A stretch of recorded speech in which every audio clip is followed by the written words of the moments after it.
The storm outside roared against the floor-to-ceiling windows of the penthouse, but inside, the real tempest was tearing Ava Sinclair's life apart. 6 months pregnant, barefoot, and still wearing the silk robe she had put on that morning, she stood frozen in the middle of the marble-floored living room as her husband, Ethan Cross, one of the most celebrated young CEOs in the country, adjusted his cufflinks as though he were preparing for a board meeting instead of ending their marriage. "You'll be fine," he said, voice clipped, almost bored. "This is the best decision for both of us. The board thinks the new image will help the company." "The new image?" Ava's voice cracked. "You mean the model you've been seeing behind my back?" Ethan didn't even blink. "Her name is Sienna Vale. She's poised, photogenic, and she understands the life I live. I can't have a wife who hides from the spotlight." Hides from the spotlight. That was his version of the truth. In reality, Ava had avoided the paparazzi and the endless social events because she'd chosen to live quietly, away from the cutthroat elite. She had never told Ethan her real last name, never let him glimpse the truth about her family, her fortune, or the tech empire her mother had founded before Ava was born.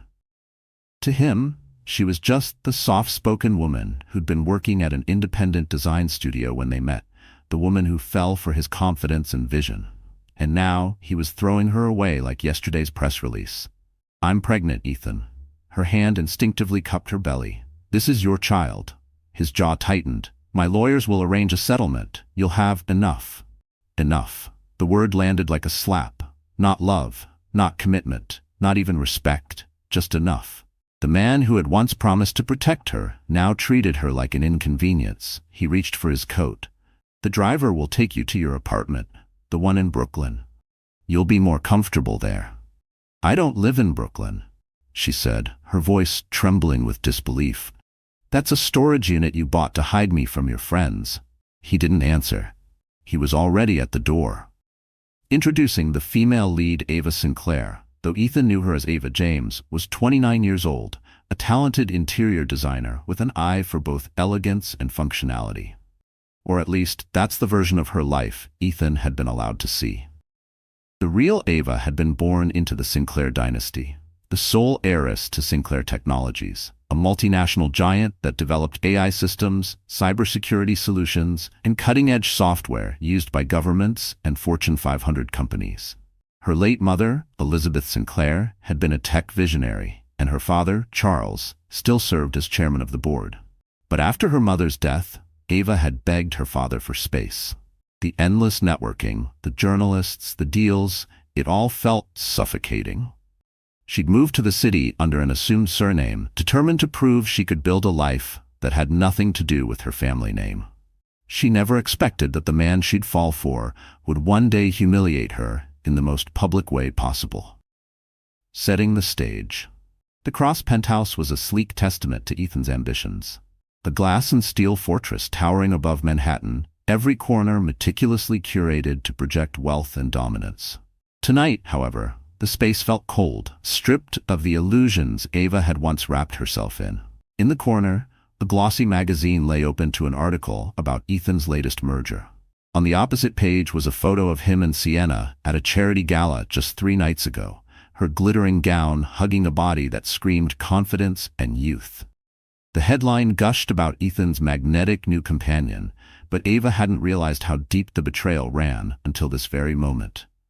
The break, Ethan's phone buzzed. He glanced at the screen and smiled, an expression Ava realized she hadn't seen directed at her in months. "Sienna's downstairs," he said, without shame. "We're going to the Met Gala. I'll have the papers sent to you tomorrow." "You're divorcing me while I'm pregnant so you can take a model to the Met Gala?" Ava's voice rose. She didn't care if the neighbors heard. Ethan's gaze was flat. "The company needs stability. Investors don't want scandal. We'll make it look amicable." She let out a bitter laugh. "Stability? You're creating the scandal." He stepped closer, lowering his voice as though he were offering her a final piece of advice. "Ava, you don't have the power to fight me. Don't make this harder on yourself." For the first time that night, something inside her shifted. Not anger, not grief. Something colder, sharper. Power. She had the means to ruin him, to strip away every shred of the empire he thought he'd built without her. But she said nothing. Not yet. The foreshadow. When Ethan left, the silence wrapped around her like armor. She crossed to the window, looking out at the glittering skyline. Somewhere out there, behind tinted glass and locked gates, was the Sinclair estate. She hadn't stepped foot in it for nearly 5 years, but she still had the key. She pulled out her phone and scrolled past Ethan's number to the one she had kept hidden even from herself, labeled simply, Uncle R. Her mother's younger brother, Richard Sinclair, was the current CEO of Sinclair Technologies and a man who never forgot a slight against his family. Her thumb hovered over the call button. The mini cliffhanger. She took a deep breath, pressed dial, and when his familiar voice answered with, "Ava, is everything all right?" she smiled for the first time that night. "Uncle R," she said, her voice steady. "It's time to come home, and it's time Ethan Cross learns who he just divorced." The following morning, the media was already buzzing. Entertainment blogs splashed photos of Ethan Cross and Sienna Vale stepping out of a black town car, cameras flashing as if they were royalty. Headlines screamed, "Tech CEO and supermodel make first public appearance, and Ethan Cross's new power couple era begins." Ava sat at the small breakfast table in her rented loft, untouched coffee cooling in front of her. The city outside hummed with its usual chaos, but in her head, there was only stillness. She had spent the night making lists, revisiting memories she'd buried, and replaying Ethan's words like a broken record. "You don't have the power to fight me." The call to Uncle Richard had been brief. He hadn't asked for details. "I'll send the car," he'd said. "Be ready by noon." Packing the life she chose, her life in the loft was a deliberate choice. Bare brick walls, mismatched furniture she'd found at flea markets, shelves lined with books and design sketches. She had built it herself, piece by piece, to be ordinary, to be free from the expectations that came with the Sinclair name. Now that chapter was closing. She moved slowly, folding clothes into a single leather suitcase. It wasn't about the belongings. Most of these could be replaced in a day. It was about the symbolism. She was leaving behind anonymity and stepping back into a world where every move she made could shift markets.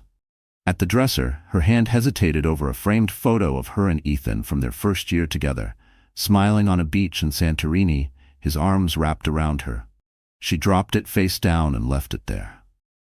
The ride back to the Empire. When the black Bentley arrived, the driver, an older man with sharp eyes, took her suitcase without a word. "Miss Sinclair," he said, opening the door. It had been years since anyone had addressed her by her true name in public. It felt like a piece of herself sliding back into place. The drive to the Sinclair estate was long enough for the city's steel and glass to fade into sprawling green hills. Memories came in flashes. Her mother in the garden, the echo of her father's laughter in the marble halls, her teenage rebellion against endless charity events and investor dinners. By the time they passed the wrought iron gates engraved with the Sinclair crest, Ava's pulse had shifted from dread to resolve. The meeting with Uncle Richard. The main hall was, as she remembered, polished marble, a sweeping staircase, walls lined with oil portraits of ancestors who looked as if they could step out of the frame and critique your posture. Uncle Richard waited at the base of the stairs, impeccably dressed in a charcoal suit. He studied her for a long moment before pulling her into a surprisingly warm hug. "You've lost weight," he said, frowning. "And you're 6 months?" She nodded, hand resting protectively over her belly. "It's Ethan's." His frown deepened, and his voice took on that clipped tone that had terrified CEOs in boardrooms across 3 continents. "Then tell me everything." They moved to the library, a vast room with floor-to-ceiling bookshelves and a fire crackling in the hearth despite the mild spring day. Ava told him the story from the beginning. How she had met Ethan under her assumed name, how she'd kept her identity secret, and how he'd thrown her aside for Sienna Vale.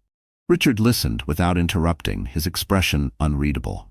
When she finished, he leaned back in his chair, steepling his fingers. "He thinks you're powerless," Richard said. "That's good. Let him think that a little longer." A strategic pause. Ava had expected him to suggest immediate retaliation. Press releases, legal action, a very public display of wealth and influence. Instead, Richard poured her a glass of water and handed it to her. "We don't start with revenge. We start with control." "Control of what?" she asked. "Control of the narrative," he replied. Right now, the story is about Ethan and his model. We need to make sure you become the story, on our terms. Ava took a slow sip of water. I don't want sympathy. You won't get sympathy, Richard said. You'll get respect. The first step that afternoon, Ava's old phone was replaced with a new one, loaded with encrypted apps and contacts she hadn't spoken to in years. Board members, legal advisors, PR strategists. Her wardrobe was replaced too. Gone were the casual dresses and worn cardigans, replaced by sleek silhouettes in bold, commanding colors. Ava stood before a full-length mirror in a fitted black dress and pearl earrings, hair swept into a low chignon. She didn't look like the woman Ethan had walked out on. She looked like the daughter of Elizabeth Sinclair. Her uncle's assistant entered with a tablet. The media is still covering Ethan and Sienna, but we can shift it. There's a tech summit in 2 days. If you attend publicly, it will set off questions. Ava smiled faintly. Questions are good. Ethan's side of the story. Across the city, Ethan was basking in the attention. Sienna laughed at his jokes during a televised interview, her hand resting lightly on his arm as the host gushed about their chemistry. Behind the scenes, Ethan's team was working overtime to spin the divorce as a mutual decision. But cracks were forming. Investors had begun whispering about his judgment, concerned that personal drama could affect the company's image. Ethan brushed it off. Ava didn't have the connections or resources to challenge him, he was sure of it. Ava's resolve. Back at the estate, Ava walked through the garden where her mother used to spend mornings before meetings. She felt the baby move, a small, insistent reminder of why she couldn't afford to falter. This wasn't just about her pride or revenge. It was about securing a future for her child, one that wasn't tainted by Ethan's arrogance. She stopped by the fountain at the center of the garden, the sound of water mingling with the rustle of leaves. She could almost hear her mother's voice. Strength isn't loud, Ava. It's steady. Her phone buzzed with a message from Richard. Be in the boardroom at 9 a.m. tomorrow. You're going to like this. The mini cliffhanger. The next morning, she stepped into the Sinclair Technologies boardroom for the first time in years. Every head turned as she entered, not just because of her presence, but because of the empty chair at the head of the table. Richard gestured toward it. It's yours now, Ava. Effective immediately. The leather of the chair was cool beneath her fingertips. Ava had sat in many boardrooms before, but never at the head of this table. The Sinclair Technologies boardroom was an empire in itself. A massive oval of polished walnut surrounded by windows that offered a panoramic view of the skyline. On the walls, framed patents and innovation awards told the story of a dynasty that had changed the world. She took her seat. The quiet in the room was thick, every board member watching her, as though they'd just witnessed a seismic shift. Uncle Richard stood at her side. Ladies and gentlemen, he began, his voice a perfect blend of authority and pride, allow me to reintroduce Ava Sinclair, not as my niece, but as your new chairwoman. A ripple of murmurs passed around the table. Some faces lit with recognition, others, particularly those who had joined the board during Ava's self-imposed absence, looked puzzled. She's back to stay, Richard continued, and she has full voting power, effective immediately. A legacy in her hands, Ava folded her hands on the table. Thank you, Uncle Richard, and thank you to the board for trusting me with what my mother built. Her voice was steady, though her heart was pounding. I left because I needed to understand who I was without this name. Now I know, and I'm here because there's work to be done. The first agenda item wasn't about Ethan, but he was already woven into her thoughts. Sinclair Technologies had the resources to move markets, and in the right hands, it could also shift the balance of power in an industry Ethan depended on. Before we move on, Ava said, scanning the room, I want a full report on all current partnerships, especially those involving cross-dynamics. That got their attention. Several board members exchanged wary glances. The first play by lunch, Ava had learned the basics. Cross-Dynamics had just secured a joint development agreement with a smaller AI firm, one Sinclair Technologies had quietly invested in 5 years ago. Ethan thought he was expanding into predictive analytics.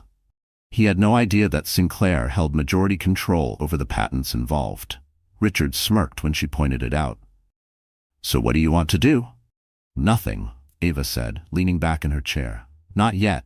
We let him build, let him spend millions marketing the product, then we call in our rights. Richard laughed softly. Cold. I like it.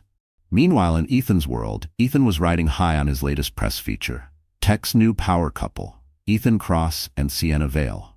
The article praised his visionary leadership and Sienna's magnetic brand appeal, painting them as unstoppable. He forwarded the link to his head of PR with a note, "This is the energy I want everywhere." But there was an email he didn't notice, one from his CFO, warning that an upcoming payment to their AI partner was being delayed for contractual review. It was the first subtle tremor of the earthquake Ava was planning. Ava's public return. 2 days later, Ava made her first public appearance in over a year at the annual International Tech Summit. Cameras flashed as she stepped out of the black Bentley, the simple elegance of her navy-sheathed dress making as much of a statement as the discreet diamond earrings she wore. Journalists swarmed. "Miss Sinclair, are you here to announce a new partnership? Why now, after so much time away from the public eye? Is it true you're pregnant?" Ava smiled, offering no comment beyond, "I'm here for the future." Inside, she worked the room with calculated precision. Every handshake was photographed, every conversation noted. By the time she reached the Sinclair Technologies booth, social media was already ablaze with photos and headlines. Ava Sinclair, Heiress returns to the game. Ethan reacts. That night, Ethan sat in his penthouse scrolling through news feeds. Sienna was on the couch beside him, sipping champagne. "Who's Ava Sinclair?" she asked casually. Ethan froze. "No one you need to worry about." But his stomach tightened. He knew the name. He'd heard it in passing at conferences, always with a certain reverence. He'd never connected it to the quiet, self-contained woman he'd married. "She looks like she means business," Sienna said, tapping the screen. "And isn't that your AI partner she's talking to in this photo?" Ethan's jaw clenched. Coincidence. But it didn't feel like one. The quiet storm. Back at the Sinclair estate, Ava sat in her study, reviewing documents that outlined every weak point in Ethan's business. Her legal team was already drafting contingency plans for seizing patent rights if necessary. It wasn't just about hitting him financially, it was about dismantling the myth he'd built around himself. In his world, image was currency, and she was about to bankrupt him in both. Richard entered with 2 glasses of sparkling water. "You've caused a stir," he said, handing her one. "Half the industry is wondering why you're back, the other half is guessing what you'll do next." Ava took a sip. "Good. I want him to feel the walls closing in before they actually do." Ethan's first setback. A week later, Ethan's CFO walked into his office looking grim. "We've got a problem. The AI partner you signed with, their controlling shareholder has called for a renegotiation, and that shareholder is Sinclair Technologies." Ethan's blood ran cold. "Sinclair?" "Yes, sir, and from what I hear, Ava Sinclair is calling the shots now." It hit him like a punch. The pieces clicked into place. The last name, her sudden public reappearance, the calculated calm she'd shown when he'd left her. "She played me," he muttered, more to himself than to the CFO. The turning point. That night, Ethan called Ava. She didn't answer. He tried again. Voicemail. He sent a short text, "We need to talk." No reply. In the quiet of her study, Ava read the message and set her phone aside. Let him sweat. She wasn't ready to speak to him until the boardroom, and the cameras were watching. The mini cliffhanger. 3 days later, an invitation arrived at Ethan's office. Gold embossed, bearing the Sinclair Technologies seal. It was for a special joint industry announcement to be held at the Grand Manhattan Hotel.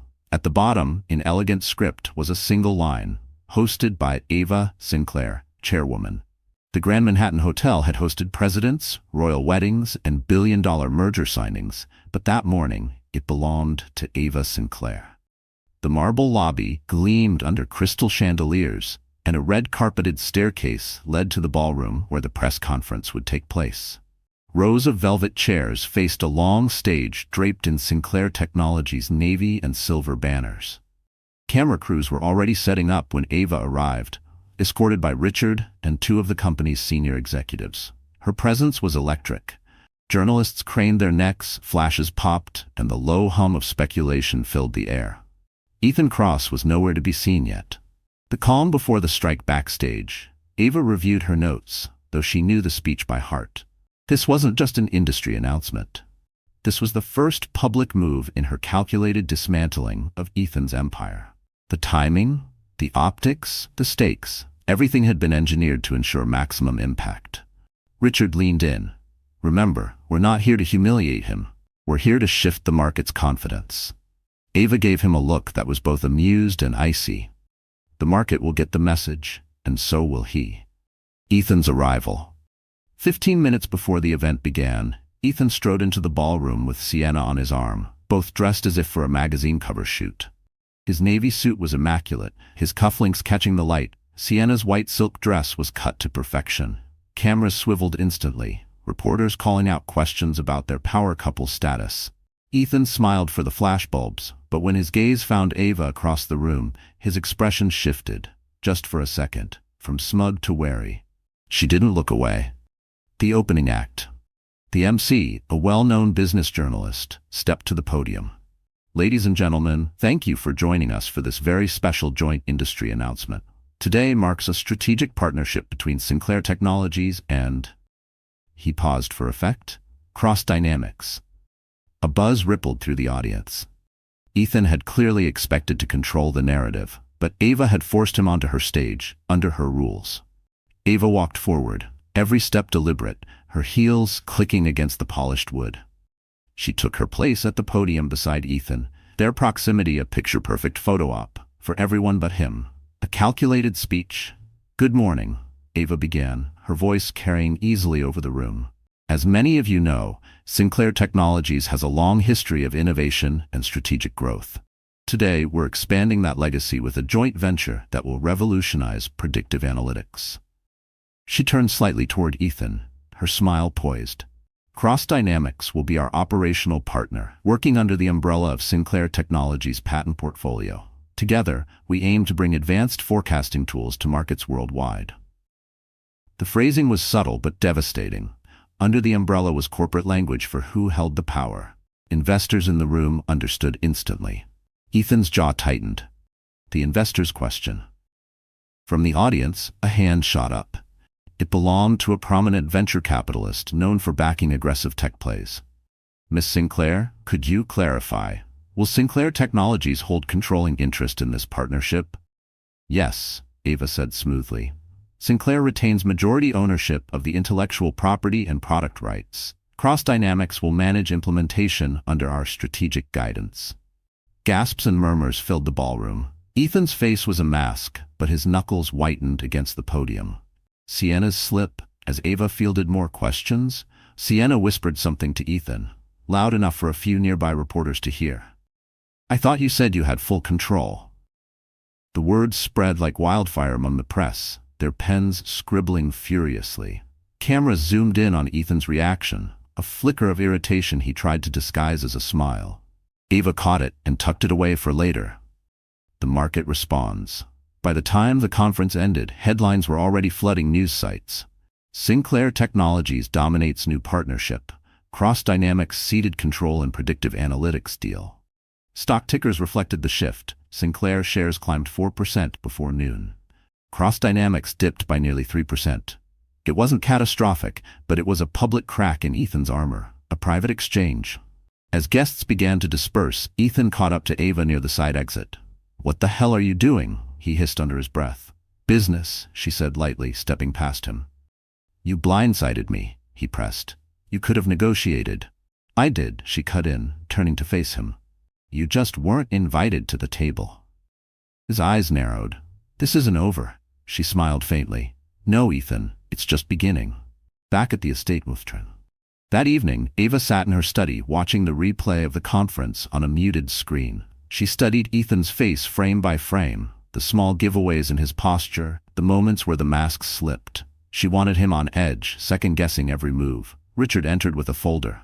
"We've got more leverage. Cross Dynamics has 2 major supply contracts expiring next quarter. Guess who owns the suppliers?" Ava didn't need to guess. "Perfect. We'll renegotiate terms in our favor." Ethan's growing desperation. At his penthouse, Ethan was on the phone with his legal team. "Find me a way to challenge their majority control. Anything." "Legally, they're airtight," his lawyer replied. "They've had these patents for years. You walked straight into this one." Ethan ended the call and poured himself a drink. He had underestimated her. Badly. And now she was using the one arena he couldn't dominate with charm or press photos. The boardroom. The mini cliffhanger. 3 days later, Ethan received a summons, not to court, but to a shareholder emergency meeting at Cross Dynamics. The attached agenda had just 3 words: vote of confidence. The Cross Dynamics boardroom was usually a place where Ethan commanded the floor. Today, it felt like enemy territory. The air was tight with tension, the polished oak tables surrounded by shareholders whose expressions ranged from politely curious to openly hostile. The vote of confidence agenda item loomed on the printed packets in front of every seat. Ethan adjusted his tie and forced a confident smile. "Good morning. I know there's been chatter after the Sinclair announcement, but let me assure you, our partnership is strong and our leadership is focused on growth." A few polite nods. No applause. The first blow. The first question came from Harold Drake, a longtime investor with a reputation for being blunt. "Ethan, why were shareholders not informed that Sinclair Technologies held majority control over the predictive analytics project before the deal was signed?" Ethan's jaw tightened. "Because that detail doesn't affect our ability to execute." "It affects our leverage," Harold cut in. "It affects our valuation. It affects everything." The murmurs around the table grew louder. Ethan felt the shift. He wasn't controlling the narrative here. Ava's ghost in the room. As the questions piled on, Ethan realized the unspoken truth. Ava wasn't in the room physically, but her presence was everywhere. Her name came up 3 times in the first 20 minutes, always with respect, always with the implication that she'd outmaneuvered him. "Mr. Cross?" another shareholder asked. "Has Miss Sinclair expressed any intent to acquire a larger stake in Cross Dynamics?" Ethan kept his tone even. "Not to me," which was true.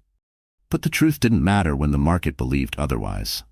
The surprise appearance. Halfway through the meeting, the double doors at the back of the room opened. A woman in a tailored charcoal suit stepped inside, her heels silent against the carpet. Every head turned. It was Ava. She didn't speak at first, just handed a sealed envelope to the board secretary. "These are documents for your immediate review," she said, her voice carrying easily in the stunned silence. Ethan's pulse spiked. "What is this?" "A courtesy," Ava replied smoothly, "so no one can say they weren't informed." The documents inside the envelope was a formal notice. Sinclair Technologies had acquired a 12% stake in Cross Dynamics over the past quarter through a series of shell companies. Combined with friendly shareholders already aligned with Sinclair, Ava effectively controlled nearly 1/3 of the voting power in the room. The impact was immediate. Chairs shifted. Side conversations erupted. Ethan's CFO looked like he'd swallowed a lemon. "This isn't a takeover," Ava said, her tone almost gentle. "It's a partnership. But I believe partnerships work best when there's transparency and capable leadership." The implication landed like a sledgehammer. The vote of confidence was called sooner than expected. Ethan made his case in a tight, clipped speech, but the momentum was gone. The numbers were close, but he survived, barely.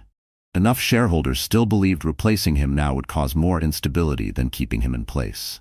When the meeting adjourned, Ethan stalked toward Ava in the hallway.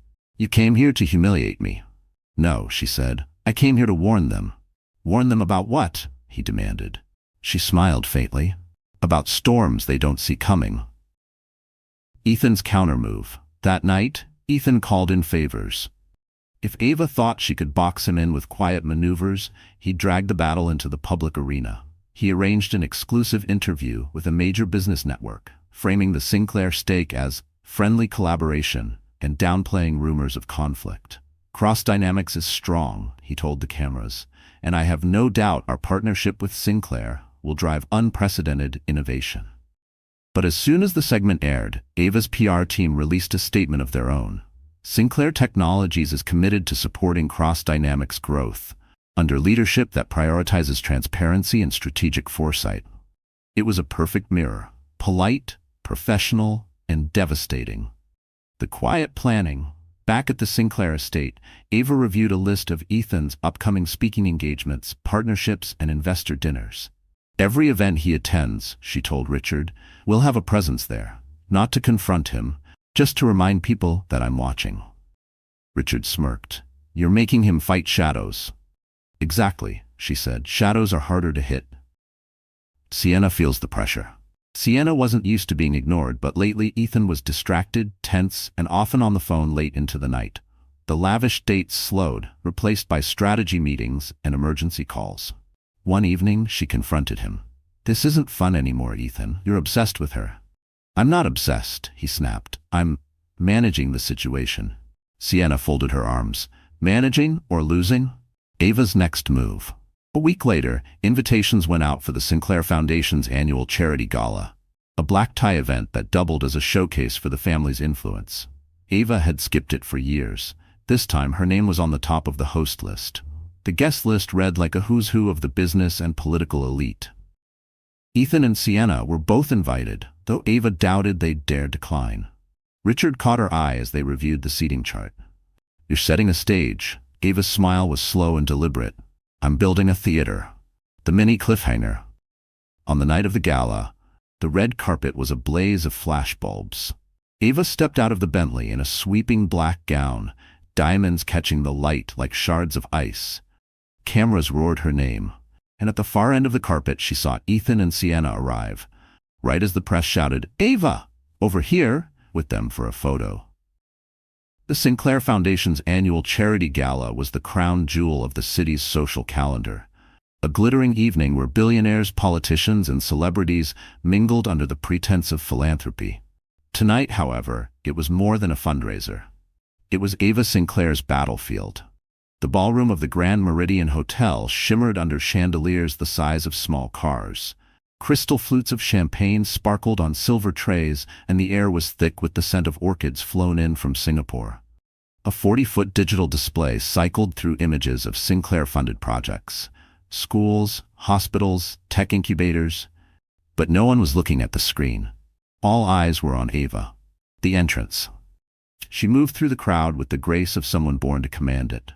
Her black silk gown flowed like liquid, and the deep V of the neckline was offset by the perfect drape of a diamond necklace. She greeted donors, shook hands with senators, posed for photographs. Every time the cameras flashed, Ethan saw it. She wasn't the quiet, modest woman he'd left. She was a presence, magnetic, untouchable. Sienna clung to his arm as they stepped into the room, her silver dress catching the light. But while heads turned to acknowledge them, the photographers weren't shouting their names. They were shouting Ava's. The first encounter. It didn't take long for them to cross paths. Ava was speaking with the mayor when Ethan approached, Sienna in tow. "Madam Chairwoman," Ethan said with a practiced smile. Impressive turnout. Ava's gaze flicked to him, cool and unreadable. "We have generous supporters. They believe in causes that matter." Sienna forced a laugh. "Like helping, whatever it is your foundation does?" The mayor's eyebrows rose. Ava's smile never faltered. "Education, healthcare, and innovation," she said smoothly. "Things that leave a lasting impact. Unlike a seasonal runway show." The mayor chuckled under his breath and excused himself. The donor table dinner was served at long banquet tables arranged in a horseshoe around the stage. Ava had placed Ethan and Sienna at a prime table near the front, but directly across from her. It was deliberate. Every time he looked up, she was there, poised and engaged with the city's most influential people. Midway through the meal, the MC announced a special guest speaker, Ava Sinclair herself. Ethan stiffened. He hadn't been warned about this. A speech with layers. Ava stepped to the podium, her voice carrying easily through the hall. She spoke about the foundation's projects. The lives changed. The importance of innovation, not just in business but in compassion. Then her tone shifted. "Partnerships," she said, "are built on trust, transparency, and mutual respect. Without those, even the most promising ventures can falter. I've learned that the hard way, but I've also learned how to rebuild stronger than before." It wasn't overt, but it didn't need to be. The room caught the subtext. Cameras zoomed in on Ethan's face. Sienna's misstep. As applause filled the room, Sienna leaned toward Ethan. "You didn't tell me she was this good." Her voice wasn't loud, but it was loud enough for the venture capitalist beside her to hear. That VC happened to be a Sinclair ally. Within minutes, the comment made its way back to Ava via discreet text from Richard. "She's rattled him in front of donors." Ava allowed herself a small sip of champagne, her expression unreadable. the silent auction power play. After dinner, guests wandered to the silent auction tables. Luxury vacations, art pieces, rare wines. Ava had donated a week-long retreat at the Sinclair estate in Provence, complete with private jet transportation. Ethan's competitive streak flared when he saw it. He scribbled his bid, determined to win at least one headline-worthy prize tonight. An hour later, the final bids were revealed. Ethan's name was there, but below Ava's, who had outbid him by $1, reclaiming her own donation for publicity and control. It was petty. It was perfect. The dance floor. The band struck up a slow jazz number, and couples began to fill the dance floor. Ava accepted a dance from the governor, her laughter ringing clear across the room. Photographers swarmed. Ethan, watching from the edge, could feel the narrative slipping. He'd come here expecting to show unity and charm with Sienna. Instead, the evening belonged to Ava. Sienna tugged at his sleeve. "Dance with me," she whispered, desperation edging her voice. He obliged, but halfway through the song, Ava and the governor danced past them. She caught Ethan's eye, just long enough to make him miss a step. The closing move. As the night drew to a close, Ava took the microphone once more to thank guests. "Tonight, we've raised over $12 million for initiatives that will shape the future," she announced to thunderous applause.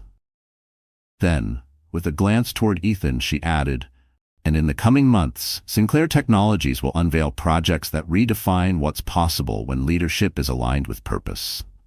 It was an announcement with no specifics, but it landed like a warning shot. The message was clear. Bigger moves were coming. Backstage fallout. In the green room after the gala, Richard handed Ava a glass of water. "You just owned the room." "That was the point," she said, removing her earrings. "He needed to see that no matter where we are, I control the tone. And everyone else needs to see it too." Her phone buzzed, a message from one of Ethan's minority shareholders. "If you're serious about change at Cross Dynamics, I'm ready to talk." Ava's smile was slow, deliberate. "It's starting." The mini cliffhanger. An hour later, while the city slept, a courier delivered a thick envelope to the Sinclair estate. Inside was a confidential document marked in bold, "Acquisition Proposal, Cross Dynamics." And at the bottom, the offer was signed not by Ava, but by 3 of Ethan's own board members. The envelope sat on Ava's desk like a loaded weapon. 3 Cross Dynamics board members, men who had once stood firmly in Ethan's corner, were now offering her a path to controlling his company outright. Richard read the proposal twice, then looked up at her. "They're serious. They've had enough of him." Ava traced a finger along the embossed Sinclair letterhead she'd been using for recent communications. "If they're coming to me, it means he's losing more than just market confidence. He's losing his own people." Behind enemy lines, across the city, Ethan was in damage control mode. His days were a blur of investor calls, emergency strategy meetings, and frantic texts to board members. Each conversation felt like it ended with the same polite but distant promise. "We'll see how the next quarter goes." Sienna noticed the shift. Their dinners had turned into silent meals. The lavish trips he'd once promised were postponed. Her patience was wearing thin. One evening, she confronted him. "Ethan, you're losing this." He didn't look up from his laptop. "I'm managing it." "Managing what?" she pressed. "Ava's everywhere, on the news, at events, in your contracts. She's making you look like a fool." Ethan's jaw tightened. "Then it's time we change the game." Ava's strategy session.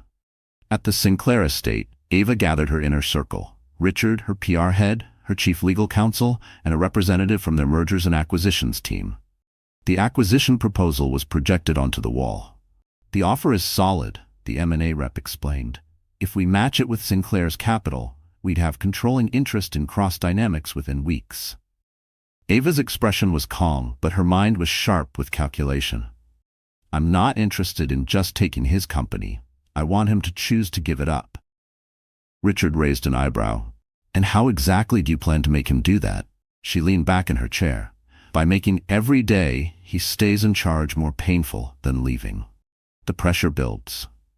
The next week, Sinclair Technologies announced a new research initiative in predictive AI, one that directly competed with Ethan's prized project. The press release framed it as building on existing patents, a subtle reminder that Sinclair owned the technology's foundation. Investors noticed. Analysts began questioning Cross-Dynamics' long-term viability on financial news segments. Stock prices wavered. Ethan's CFO came into his office with a grim update.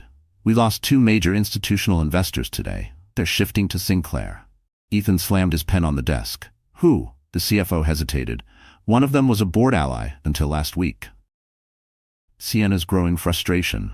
Sienna began to feel like collateral damage in a war she hadn't signed up for.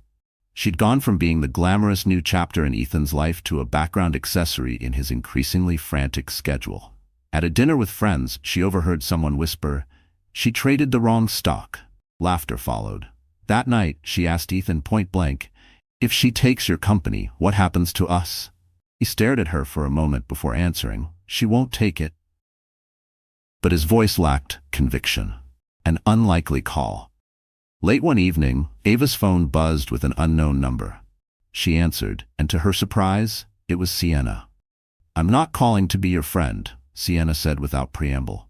"But I think you should know, Ethan's planning something. He's meeting with a private equity group next week. He's going to try to raise capital to block you." Ava kept her voice neutral. "And why are you telling me this?" "Because if he loses, I don't want to be standing next to him when it happens," Sienna replied. "And because you're going to win anyway." The countermove. The next day, Ava's legal counsel secured meetings with 2 of the largest private equity firms in the country, both with histories of working with Sinclair Technologies. By the end of the week, those firms had publicly declared the support for Sinclair's vision for industry innovation, effectively cutting off Ethan's lifeline before he could grab it. Richard grinned as the news broke. "You didn't just close a door, you bricked it shut." Ava allowed herself a small smile. "Now we wait for him to realize he's running out of exits." Ethan's breaking point. When Ethan heard the news, he went quiet. Too quiet. His COO watched him closely during their next meeting. "Ethan, we need to start contingency planning. If Sinclair pushes for a hostile takeover." "There won't be a takeover," Ethan interrupted, "because I'm not giving her the satisfaction." But that night, alone in his penthouse, he stared out at the city lights and felt the walls closing in. Every option was narrowing. Every call with the board was colder than the last. The dinner invitation. 2 days later, Ethan received an envelope delivered by hand. Inside was a simple, handwritten note. "Dinner. Neutral ground, just us. Ava." The location was a private dining room at the top of the St. Regis. No media, no board members, just them. Ethan stared at the note for a long time before tucking it into his jacket pocket. The mini cliffhanger. That evening, he arrived at the St. Regis to find Ava already seated at a candlelit table by the window, the skyline sprawling behind her.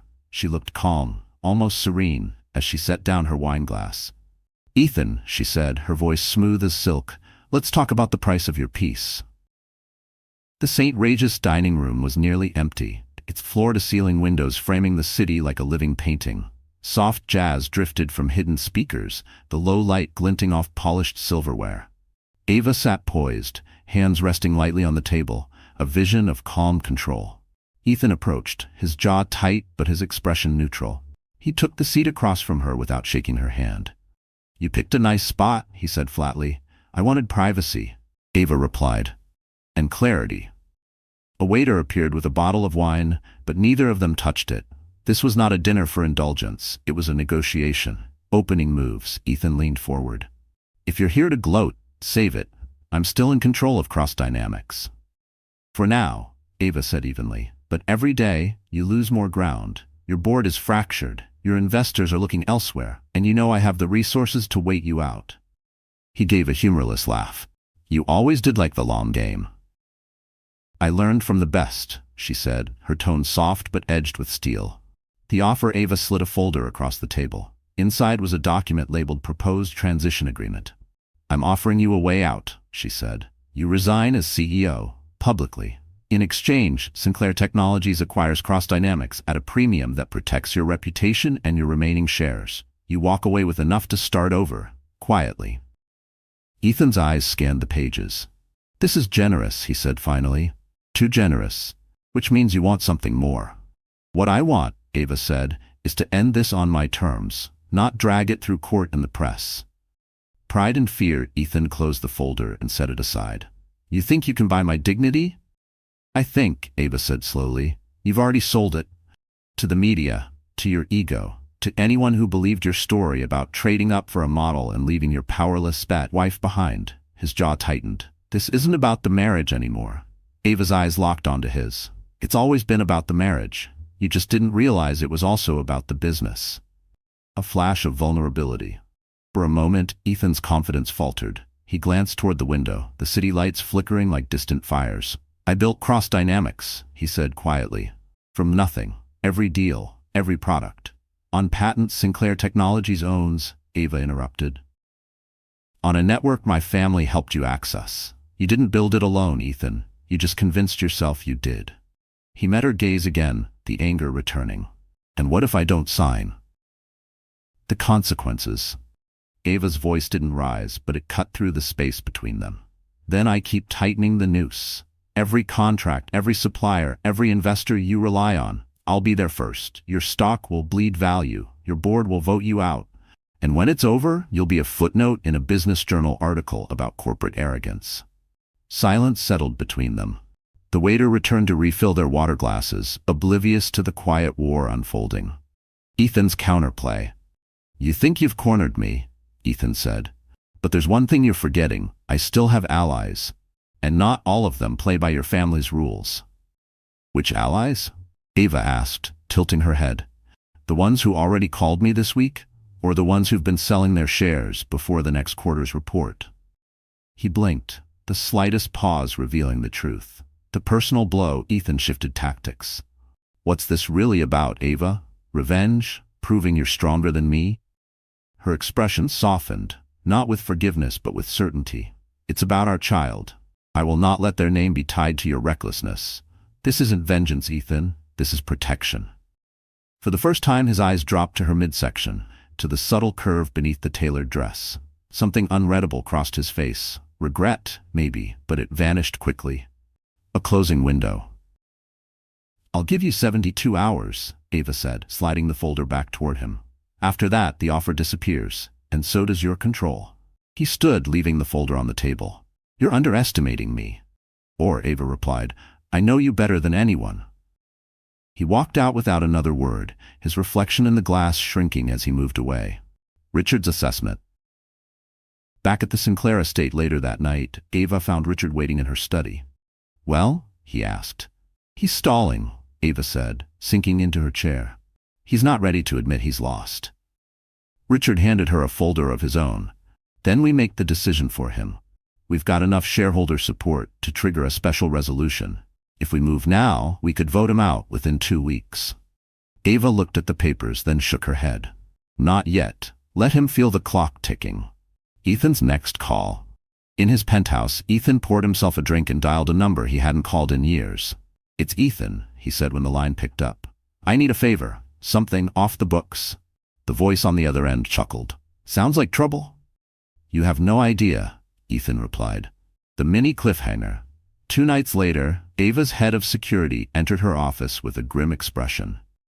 We've got a problem. Someone's been digging into your private accounts and your travel schedule. On his desk was a surveillance photo of Ava leaving the St. Regis. The man in the background, partially hidden, was Ethan. The photo lay on Ava's desk like a warning. Ethan lurking in the background of her St. Regis meeting wasn't coincidence, it was surveillance. And surveillance meant he was done playing strictly in the corporate arena. Richard paced in front of her. If he's moving into personal territory, we need to escalate security.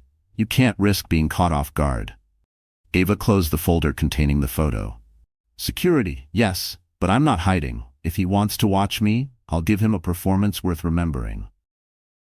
The industry panel, a week later, the International Business Leadership Forum, was set to host a televised panel on the future of predictive technology. Ava had been confirmed as the keynote speaker months ago. Ethan's name appeared on the panel list 2 days before the event, added at the insistence of one of the sponsors. It was obvious he wanted to share the stage, maybe even publicly challenge her. Richard wasn't thrilled. It's a setup. He'll try to bait you. Then I'll bait him first, Ava replied. Preparing the stage. The morning of the panel, Ava's PR head briefed her in the green room. Half the industry's eyes are on this. If you land the right hit, you can push him over the edge. Ava nodded. And if I push him far enough, the board will see him for exactly what he is. The plan was simple. Control the narrative, keep her composure, and plant seeds of doubt in the minds of Cross Dynamics' remaining loyalists. The first exchange. The panel began under bright stage lights. Cameras panned over the audience, CEOs, investors, reporters, before settling on the lineup of speakers. Ava in a sleek navy dress, Ethan in a sharp charcoal suit. The moderator opened with broad questions about innovation and market trends. Ava answered with precision, speaking about transparency, sustainable growth, and the responsibility of tech leaders to think beyond quarterly profits. When Ethan's turn came, he emphasized risk-taking, speed over hesitation, and owning the market before anyone else can. It was corporate philosophy dressed up as bravado. The tension breaks. Midway through, the moderator asked, "What do you think is the biggest threat to innovation in this space?" Ethan smirked. Interference. When competitors meddle in projects they didn't start, just to take credit later. It was a shot across the table. Ava smiled slightly. The real threat isn't competition. It's arrogance. Leaders who believe they're untouchable stop listening, stop adapting, and when they stop adapting, they lose. The crowd reacted with a low murmur. Ethan's jaw flexed, his eyes narrowing. The reveal toward the end, the moderator asked about future projects. Ava leaned in. Sinclair Technologies is preparing to launch a platform that will integrate predictive analytics into global logistics. We expect to hold exclusive rights in every sector that relies on these patents. Every sector. The phrase hung in the air. Industry insiders knew exactly what it meant. Ethan's flagship product would be locked out of key markets. Ethan turned toward her. And if those rights were challenged in court? Ava didn't miss a beat. We'd win. We've been winning for months. Ethan slips. The moderator tried to pivot, but Ethan's voice cut through. And what happens when the person making those decisions has personal vendettas driving them? It was reckless, too personal for a public forum. The audience shifted uncomfortably. Cameras zoomed in on Ava, waiting for her reaction. She met his gaze, calm and unflinching. Personal history doesn't change facts. And the fact is, leadership is about stability, which is why shareholders should think carefully about who they trust with the future of their company. The blow was clean and devastating. After the panel.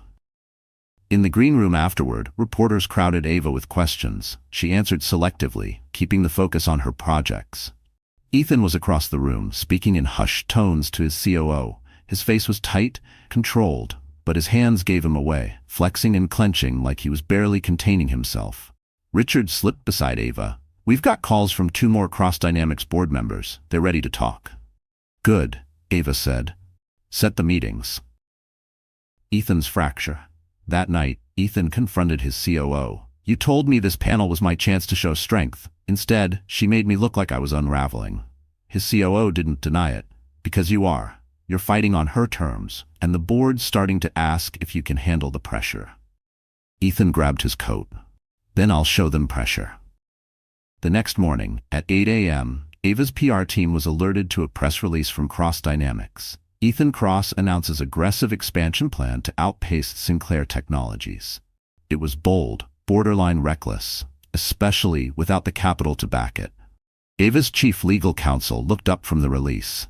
If he pushes this through, he'll burn through his cash reserves in 6 months. Ava's smile was cold. Then we just need to make sure the burn happens faster. The mini cliffhanger. That afternoon, Ava received an anonymous envelope. Inside was a single page torn from a legal pad. In bold handwriting it read, "You're not the only one who knows how to play dirty. See you at the gala." The city's winter charity gala was the kind of event that made front-page headlines and filled glossy magazine spreads. Under the vaulted ceiling of the glasshouse pavilion, glittering snowflake chandeliers hung above a sea of sequined gowns and tuxedos. The air was crisp, with the scent of pine garlands and expensive perfume. Ava stepped out of her car into a blizzard of camera flashes. She wore a white satin gown with a cape that trailed behind her like fresh snow. Diamonds glimmered at her throat and wrists, and a single pearl pin, her mother's, anchored her sleek chignon. Tonight wasn't just about charity. It was about closure. The atmosphere shifts inside. Music swelled from a live orchestra. Guests sipped champagne, exchanging pleasantries under towering floral arrangements. But there was an undercurrent in the room. People knew something was brewing between Ava Sinclair and Ethan Cross. Ethan arrived 20 minutes later with Sienna on his arm. He was dressed in midnight blue, polished and smiling for the cameras. But the moment he saw Ava across the room, his smile faltered just enough for the photographers to catch it. The first move. Richard appeared at Ava's side. "Our allies are here. 3 more board members confirmed they'll vote with us if it comes to it." Ava glanced toward Ethan, who was shaking hands with a venture capitalist she'd already secured on her side. "Then tonight, we give them the reason to move now." The evening's schedule called for speeches, a live auction, and a closing toast. Ava knew exactly where she would make her move. The auction midway through the night, the auctioneer presented a final lot, an exclusive partnership opportunity with Sinclair Technologies to develop a charitable tech initiative. The bidding started high, and then Ethan raised his hand. The crowd murmured. It was unusual for one company to bid on another's philanthropic project, but Ethan clearly wanted a headline. Ava let him push the number higher and higher, her expression unreadable. When the price reached a staggering figure, she lifted her paddle and doubled it. The room erupted. Cameras flashed, Ethan's jaw tightened. To toast near midnight, the MC invited Ava to give the closing toast. She stepped to the microphone, her voice carrying with effortless authority. "Tonight, we've raised over $14 million for causes that matter deeply to this city. But more than that, we've seen what can happen when leaders commit to vision, integrity, and collaboration." She paused, letting her gaze sweep the room before settling briefly, pointedly, on Ethan. "The future belongs to those who put purpose above ego, and that is how I will continue to lead in every arena." The applause was immediate, the message unmistakable, Ethan's breaking point. As the crowd mingled, Ethan approached her. "You really think this little performance will push me out?" Ava smiled faintly. "It's not just tonight. It's been months of you losing control. This is just the finale." He stepped closer, lowering his voice. "I can still make this ugly." "You already did," she said, turning away. The board's decision. Richard intercepted her before she reached the exit. "We have the votes. The board's calling an emergency meeting tomorrow morning. Ethan will be asked to resign." Ava exhaled slowly. It was happening. After months of strategic moves, careful pressure, and public victories, the endgame was here. The next day, in Cross Dynamics' glass-walled boardroom, the atmosphere was heavy. The special resolution passed with a decisive majority. Ethan's resignation was immediate. He didn't look at Ava as he left the building, Sienna trailing behind him. Cameras swarmed, but he kept his head down. A new era. Weeks later, the press announced the official merger of Cross Dynamics into Sinclair Technologies. With Ava at the helm of the combined operations, share prices surged. Industry analysts called it a masterclass in corporate strategy. But to Ava, it was more than that. It was the final reclaiming of her life, her name, and her legacy. A private moment. That evening, she stood on the balcony of the Sinclair estate, the winter air crisp against her skin. Richard joined her, handing her a glass of champagne. "You won," he said simply. Ava looked out over the city lights. "I didn't just win. I built something worth winning for." Her hand rested lightly on her stomach. The future wasn't just about business. It was about family, stability, and never letting anyone dictate her worth again. The message. In her final press interview of the year, Ava summed it up for the world. Strength isn't about never falling. It's about standing up so tall after you've been knocked down that no one can ever push you the same way again. That's what every woman should remember. Your story is yours to write. The mini cliffhanger closing beat. As the cameras clicked, Ava received a text from an unknown number. It read, "Enjoy your victory. The game never really ends." Her smile didn't falter. This time, she was ready. So, that's how the story closes. My friends, you're still here with me, right? If you've stayed until now, then something in Ava's journey has touched your heart in its own way. Maybe it's the fire of justice, maybe it's the quiet strength she carried, or maybe it's the reminder that no one gets to write your ending but you. You see, life isn't about avoiding storms, it's about learning to stand tall in the middle of them.